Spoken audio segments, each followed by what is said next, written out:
నమస్కారం, నేను మీ Sunitha. Welcome to Shashi TV. ఈ రోజు అయితే ప్రస్తుతం మనతో పాటు శివరుద్ర సాధు గారు ఉన్నారు.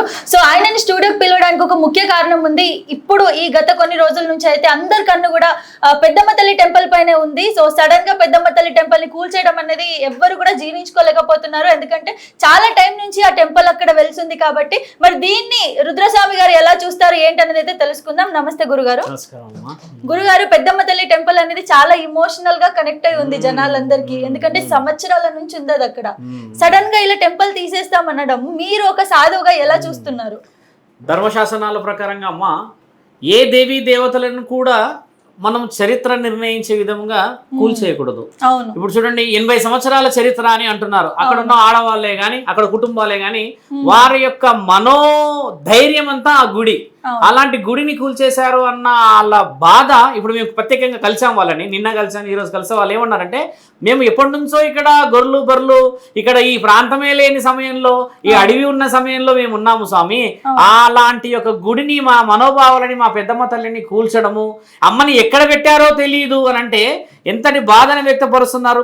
ఒక సాధువులాగా నా ఆలోచన ఏంటంటే, అమ్మ 100 గజాల స్థలానికేనా అమ్మ గురించి మనం ఇంత పోరాడుతున్నది?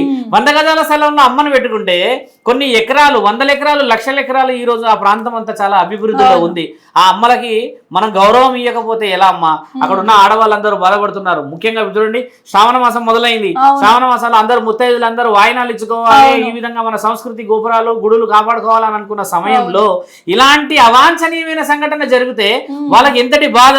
ఇప్పుడు కూడా మేము అక్కడ ప్రెస్ మీట్ లో చాలా మంది మాట్లాడినప్పుడు చెప్పింది ఏంటంటే, అక్కడ ప్రత్యక్షంగా వాళ్ళు ఏం చెప్తున్నారు, 80 సంవత్సరాల నుంచి ఉన్నది అని అన్నప్పుడు అమ్మ, గత 30-35 సంవత్సరాల నుంచి ఉన్న కాగితాలు చూపించారు వాళ్ళు. కాగితాల్లో కూడా అప్పట్లో ఉన్న ఫొటోస్, కేవలం రాయి ఉన్న ఫొటోస్ చూపించారు, అక్కడ మట్టి ఉన్న ఫొటోస్ చూపించారు, వాళ్ళు అక్కడ ఉన్న దీపాలు పెట్టుకున్న పూజలు చూపించారు.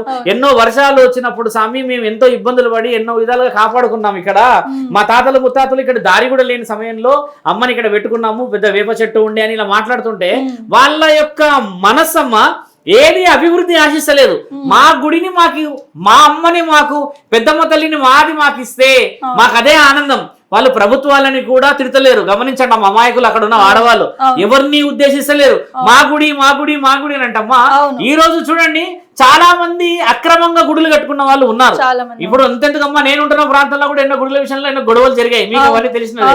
అలాంటి విశేష వివరణలో ఎవరో ఒకరు చలామణిలా అవుతుంటమ్మా. న్యాయబద్ధంగా 80 సంవత్సరాల చరిత్ర ఉన్న గుడిని ఎందుకు మనం కాపాడుకోకూడదు? గురుగారు, ఇంకోటి ఏంటంటే ముఖ్యంగా మనం గమనించాల్సింది, ఇన్ని సంవత్సరాల నుంచి చాలా పెద్ద పెద్ద పొలిటీషియన్స్, యాక్టర్, హీరోలు పోయి అక్కడ అన్ని చేయించుకుంటున్నారు.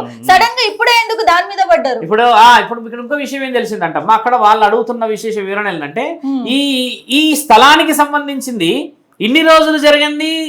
మన వాళ్ళు చేసుకున్న బోనాల పండగ చివరి రోజు అయిపోయిన రాత్రి 12 గంటలకు 2 గంటలకు రావడానికి అంతరార్థం మాకు అర్థమైతలేదు అని అన్న తర్వాత ముఖ్యమైన వాళ్ళు ఏమంటున్నారంటే, ప్రభుత్వ స్థలం ఇది, ప్రభుత్వ స్థలం కాబట్టి వాళ్ళు ఎప్పుడైనా సరే ఏమైనా చేసుకోవచ్చు, ఏదైనా తీసుకోవచ్చు అని అనే అధికారం వాళ్ళకు ఉన్నది. కానీ గుడిలని మాత్రం అమ్మ అధికారికంగా మనకు వస్తున్న మన చరిత్ర 80 సంవత్సరాల నుంచి వచ్చిన దానికి ఒక గౌరవం ఇవ్వాలి. ఇప్పుడు అక్కడ 12 ఎకరాలు 13 ఎకరాల స్థలం అంటున్నారమ్మా. 12-13 ఎకరాల స్థలంలో 100 కేవలం 100 గజాల స్థలానికైనా ఆ అమ్మ మనకి ఈ రోజు ఇంతటి శోభ పెట్టడానికి ఒక మాట మానవులందరూ కానీ యావత్తు తెలంగాణ మరియు మన భారతీయ ప్రజలందరూ తెలుసుకోవాల్సింది ఏంటంటమ్మా, మనకి ఏ హక్కు ఉన్నదని దేవాది దేవతలు భూమండలాన్ని ఇచ్చారు. ఈ రోజు భూమి మీద మనం ఎందుకున్నాం? ఈరోజు తెలంగాణలో కానీ హైదరాబాద్ లో కానీ ఇంత అభివృద్ధి కార్యక్రమాల్లో మనము ఆ దేవీ దేవతలు లేని భిక్షనామనందరికీ అలాంటిది 100 గజాలు ఆమెకి ఇవ్వకపోతే మరి దేవతలను ఏ విధంగా పూజించాలి? శ్రీహరికోట అమ్మ ఎన్నెన్నో రాకెట్లు పోతాయి, ఎన్నెన్నో ప్రయోగాలు పోతాయి కదా, అక్కడ వినాయకుడు లేడా, శివుడు లేడా? ఇప్పుడు ఎన్నెన్నో గుడుల దగ్గర గోపురాల దగ్గర దేవుడు లేడా? హాస్పిటల్లో లేడా? పెద్ద పెద్ద యూనివర్సిటీలలో లేడా? ఎక్కడెక్కడెక్కడి నుంచో చూసిన వాళ్ళందరూ మన సనాతన ధర్మాన్ని కాపాడుతూ ఉంటే మనము చూడండి, మన గుడులు గోపురాలను కూలగొట్టుకొని అక్కడ అర్థనాదాలు ఆడపిల్లలని, అక్కడ కుటుంబాలని రోడ్డు మీకు ఎంత మంది వచ్చారమ్మా. వర్షాకాలం అని కూడా చూడకుండా 4 రోజులు పడుతున్న బీభత్సమైన వర్షానికి తడిసిపోయారు. ఇప్పుడు ఛానల్ వాళ్ళు అయినా సరే, పోలీస్ అధికారులు అయినా సరే, మిగతా వాళ్ళు సామాజికంగా సమాజాన్ని బాగు చేయాలని కోరికతో ఉన్న ప్రతి ఒక్కరు 4 రోజుల నుంచి ఉన్నారు. నేను ఎందుకు రాలేదు అనేది కూడా చాలా మంది నన్ను అడిగితే, నేను హైదరాబాద్ లో లేనమ్మా, నేను హన్మకొండలో ఉండే. నేను హన్మకొండ నుంచి నిన్న కాక మొన్న ఈవినింగ్ వచ్చాను. వచ్చిన తర్వాత నేను నిన్న మధ్యాహ్నం అక్కడికి వచ్చాను. సండే ఎవరు లేని సమక్షంలో నేను కొన్ని విశేష వివరణలు ఇచ్చేసి అక్కడ లెటర్ పెట్టడం జరిగింది. వాళ్ళందరూ అడుగుతున్న విషయం ఏంటంటే, గుడి స్థలం కావాలి స్వామి, లేకపోతే మాకు ఎంతటి వాళ్ళందరికీ ఒక మనోవేదన ఏముందనంటే ఏదో కోల్పోయినామన్న నిద్ర లేకుంటున్నారు 3 రోజుల నుంచి. బాధ బాధ బాధ బాధ. ఇప్పుడు ఒక పెద్ద ఆయన అంటున్నాడు, ఏ స్వార్థం ఉందని నువ్వు గుడి గురించి అడుగుతున్నావయ్యా అని అంటే ఆయన ఏడుస్తున్నాడు. స్వార్థం ఉంటుంది ఆ స్వామి గుడిలా? మేము ఎప్పుడో మా తాతల ముత్తాతల గుడి స్వామి అది అంటే 80 సంవత్సరాల చరిత్రని మనం ఈ రోజు కూల్చుకుంటే ఒక మాట అక్కడున్న ప్రాంత ప్రజలకు కూడా తెలియాల్సింది ఏంటంటమ్మా, ఏమీ లేనిదే పెద్దమ్మ తల్లి లేనిదే ఆ ప్రాంతం అంతా అంత డెవలప్ అయిందంటావమ్మా. ఈ రోజు జూబ్లీ హిల్స్ అంటేనే పెద్దమ్మ తల్లి. పెద్దమ్మ తల్లికి ఎంత పేరుందమ్మా ఈ ప్రాంతంలో. సగం హైదరాబాద్ ని గుర్తుపట్టేది కూడా పెద్దమ్మ తల్లి. ఒకటి చార్మినారు, రెండోది మహంకాళి ఉత్సవాలు. ఇలా మన చరిత్రలో అమ్మ ఎన్నో సంవత్సరాల చరిత్ర ఇది. కాబట్టి ఒక సాధువైన నా ఆలోచన ఏంటంటమ్మా, ఖచ్చితంగా ప్రభుత్వ అధికారులు ఒక దృఢమైన శాశ్వతమైన నిర్ణయం తీసుకోవాలి. వాళ్ళకి ఆ స్థలాన్ని నిర్ణయించి ఇచ్చిన తర్వాత మనం ఆ బోనాలు పురస్కారాల విషయాన్ని ముందుకెళ్లాలని మా ఆలోచన అమ్మా. గురుగారు, ఇంకొకటి సనాతన ధర్మంపై ఎప్పుడు దెబ్బ పడ్డా మీరు ఒక్కళ్ళే వచ్చి బయట మాట్లాడుతూ ఉంటారు. ఇప్పుడు కూడా ఇంత ఇష్యూ జరుగుతుంటే ఒక 2-3 కనిపిస్తారు. చికోటి ప్రవీణ్ గారు, మీరు, ఇంకొక 2-3 జోగినీలు, వాళ్ళు మాత్రమే కనిపిస్తున్నారు. మరి మిగతా వాళ్ళు లేరు. మిగతా సాధు సంతులందరికీ చెప్పేది విషయం ఏంటంటే, పీఠాల్లో కూర్చున్నారు కదా, మీ పీఠాల నుంచి బయటికి రండి.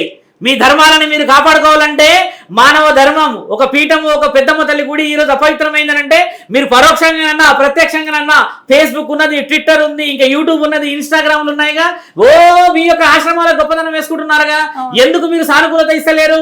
ఒక సభ గురించి ఎందుకు మాట్లాడతలేరు? ఈరోజు ఒక నిర్ణయం ఎందుకు మాట్లాడతలేరు? పెద్దమ్మ తల్లికి శ్రావణ మాసంలో అవమానం జరిగిందనంటే యావత్తు ఆడపిల్లలందరికీ ఆడవాళ్ళందరికీ అవమానం జరిగినట్టే కదా. వాయినాలు ఇచ్చుకుందామని చెప్పి అందరూ తిరుగుతున్నారు. 100 మంది 100 విధాలుగా 100 గుడుల దగ్గర ఈ శ్రావణ శుక్రవారానికి సిద్ధమవుతున్నారు. మనం అలాంటిది మన ఇంటి ఆడబిడ్డ పెద్దమ్మ తల్లిని మనం తక్కువ చేసుకున్నాం. ఈ రోజు మీ అందరికి పీఠాధిపతులకి మఠాధిపతులకి మేము మాట ఇస్తున్నాము, మీరందరూ బయటికి రావాలి. ఖచ్చితంగా మీరు రావాల్సిన అవసరం ఉన్నది. మీరందరూ ధర్మశాసనాలను కాపాడుకోవడానికి కాషాయాన్ని వేసుకుంటే ఖచ్చితంగా ముందుకు రావాలి. లేదు కుదరదు, మా శాస్త్రమే గొప్పది, మా ఆశ్రమమే గొప్పది, మా పీఠమే గొప్పది అని అంటే ఒకరోజు మనకి వస్తుంది ఆ సమయము. మనం అందరం ఒకటి కాకపోతే రేపటి రోజు పరమాత్ముడు అన్ని విషయాల్లో అందరికీ అప్పచెప్తాడు మర్యాదలు. కాబట్టి మీ పీఠాలను కాదు అభివృద్ధి చేసుకోవాల్సింది, సనాతన ధర్మాన్ని అభివృద్ధి చేయండి. మీరు కట్టినా కట్టకపోయినా మీ తర్వాత అయినా సరే మీ పీఠాలు ఉంటాయి. కానీ మన పీఠాన్ని కాపాడుకునే బాధ్యత మనకు ఎలా ఉందో ధర్మాన్ని కాపాడుకునే బాధ్యత మీ అందరికీ ఉంది. బయటికి రండి. స్వామీజీలు, మఠాధిపతులు, పీఠాధిపతులు అందరూ, పురోహితులు అందరూ ఎక్కడెక్కడి నుంచి చెప్తూ ఉన్నారు. అంతెందుకమ్మా, ఇందాక ఫోన్ వచ్చింది అక్కడి నుంచి, వాళ్ళు కంచి నుంచి ఫోన్ చేశారు. వాళ్ళు అడుగుతున్నారు, స్వామి ఏం చేస్తున్నారు, తెలంగాణలో ఏం జరుగుతుంది, మేము కూడా మా సానుకూలతని ఒక లేఖని మేము రాయాల్సిన అవసరం ఉందా అని అడిగితే వాళ్ళందరూ సిద్ధమయ్యారు. రాజరాజేశ్వరి పీఠాధిపతులు ఫోన్ చేసి మాట్లాడుతున్నారు. అక్కడ శివస్వామి శ్రీశైలం నుంచి వచ్చారు. ఆయన గారు ఈ రోజు కలెక్టర్ ఆఫీస్ లో ఉన్నారు. ఆయన బయలుదేరాడు. ఇంకా అమ్మ ఇక్కడ నుంచి కంచి కామకోటి నుంచి పెద్ద మనుషులు శృంగేరి పీఠం నుంచి ఫోన్ చేశారనంటే కొందరు మాత్రమే ఎందుకు? మనందరం ఎందుకు ఈ రోజు పోరాడకూడదు? ధర్మాన్ని మనందరం ఎందుకు కాపాడకూడదు? ఈ రోజు పెద్దమ్మ తల్లికి అయింది, రేపు రోజు ముత్యాలమ్మ తల్లికి అవుతుంది, రేపటి రోజు మహంకాళమ్మ తల్లికి అవుతుంది. ఎన్నెన్నో జరుగుతున్నాయి. కాబట్టి మనలో పటుత్వాన్ని మనం తీసుకొని ప్రభుత్వాన్ని మనం కోరుకోవాలి, వాళ్ళందరి ద్వారా అడుగుకోవాలి. ఇంకోటి ఎవరి స్వార్థం వాళ్ళకు ఉంది గురుగారు. అందులో ఇంకోటి ఏంటి అని అంటే ఎవరు కూడా వాళ్ళకి కావాల్సినది మాత్రమే చేసుకుంటున్నారు, కానీ ప్రజలకు సంబంధించి వాళ్ళకి బాగా జరిగేది ఎవరు మాట్లాడుకోవట్లేదు. వాళ్ళు ఏం చేస్తున్నారంటే, మీరు అన్న మంచి ప్రశ్న తల్లి, ఇది మీ మాట ద్వారా అందరు తెలియాల్సింది ఏంటంటే, ఒక పీఠం డెవలప్ కావాలి, ఒక మఠం డెవలప్ కావాలి, ఒక గుడి డెవలప్ కావాలని ప్రతి సాధువుకి ప్రతి పీఠాధిపతికి ఉంటదమ్మా. కానీ నీకు పేరు ప్రఖ్యాతలు తెచ్చినట్టుగా నీ తర్వాత తరం ఎవరు దాన్ని చూసుకునేది? నువ్వు ఈరోజు పేరు సంపాదించకపోతే నీ పీఠం అపవిత్రం అయిపోతుంది అనుకోవడం తప్పు. నిజంగా దేవుడున్నాడు, నిజంగా ధర్మం నీ వైపు ఉంటే అమ్మా, నీవు ముందుకు ధర్మం వైపు నిలబడితే పరమాత్ముడు నీ వైపు నిలబడతాడు. నీ పీఠాలు డెవలప్ చేసుకుంటాను, నీ గుడులు గోపురాలు డెవలప్ చేసుకుంటాను అంటే నువ్వు డెవలప్ చేసుకుంటావు. కానీ ఇలాంటి విశేష వివరణలో ఒక సాధువులు రాకపోతే, ఒక పీఠాధిపతులు, ఒక మఠాధిపతులు రాకపోతే మరి సామాన్య ప్రజలకి మన శాస్త్రం గురించి ఎలా తెలుస్తుంది? మన శాస్త్రీయత గురించి ఎలా తెలుస్తుంది? పెద్దమ్మ తల్లి చరిత్ర ఎలా తెలుస్తుంది? ఈ 7 అక్క చెల్లెళ్ళు పొలిమేరలో ఉన్న ఆ దేవీ దేవతల లక్షణాలు ఎవరు చెప్పాలి? సాధువులు చెప్పకపోతే ఎవరు చెప్తారు? ఈరోజు పురోహితులు చెప్పకపోతే ఎవరు చెప్తారు? మఠాలు పీఠాలు మీ దేవతలే గొప్ప వాళ్ళ, మీ ఇంట్లో ఉన్న వాళ్ళే గొప్ప వాళ్ళ, వేరే దేవతలు గొప్ప వాళ్ళు కాదా? ఈరోజు పెద్దమ్మ తల్లికి అవమానం జరిగిందంటే యావత్ తెలంగాణలో ఉన్న దేవీ దేవతలకి, ఎక్కడెక్కడ ఉన్న దేవీ దేవతలందరికీ అవమానమే కదా. కాబట్టి మనం అందరం ఏకం కావాలి. శివరుద్ర సాధువు తిడుతున్నాడు, చేస్తున్నాడు, మమ్మల్ని అడుగుతున్నాడు అని కాదు. మీ అందరి మానవ ధర్మం పెద్దమ్మ తల్లి కానీ మిగతా దేవతలందరినీ కూడా కాపాడుకోవాల్సిన అవసరం ఉన్నది. మిత్రులారా, మీరు బయటికి రావాలి, సానుకూలత ముందుకు రావాలి. ప్రెస్ అందరూ బాధపడుతున్నారు, ఒక్కళ్ళు ఇద్దరే రావడం ఏంది స్వామి, మనందరం ముందుకు రావాలని అంటే సమాధానాలు చెప్పడానికి మీ దగ్గర ఒక్కొక్కరి దగ్గర కూడా జవాబు లేదు. ధర్మాన్ని కాపాడడానికి మీరందరూ ముందుకు రావాల్సిందని నా ఆలోచన.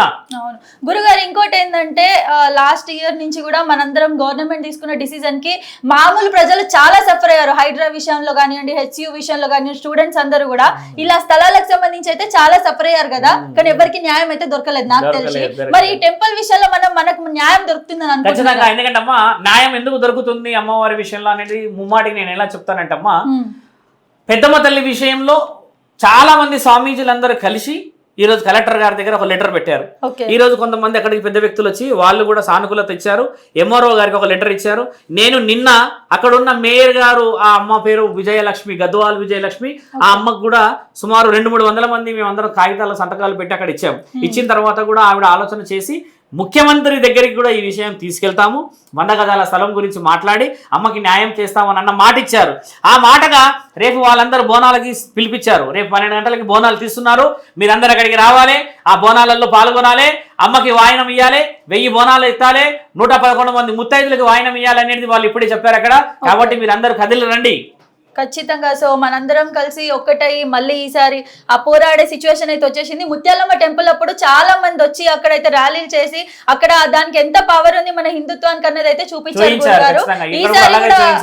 ఈసారి కూడా అలాగే చేయాలి. సో రేపు 12 గంటలకి పెద్దమ్మ టెంపుల్ దగ్గర ఏదైతే జరగబోతుందో దాంట్లో మీరు అందరూ కూడా పాల్గొనాలని అయితే కోరుకుందాం. ధన్యవాదాలు. నమః శివాయ. నమః శివాయ. నమః.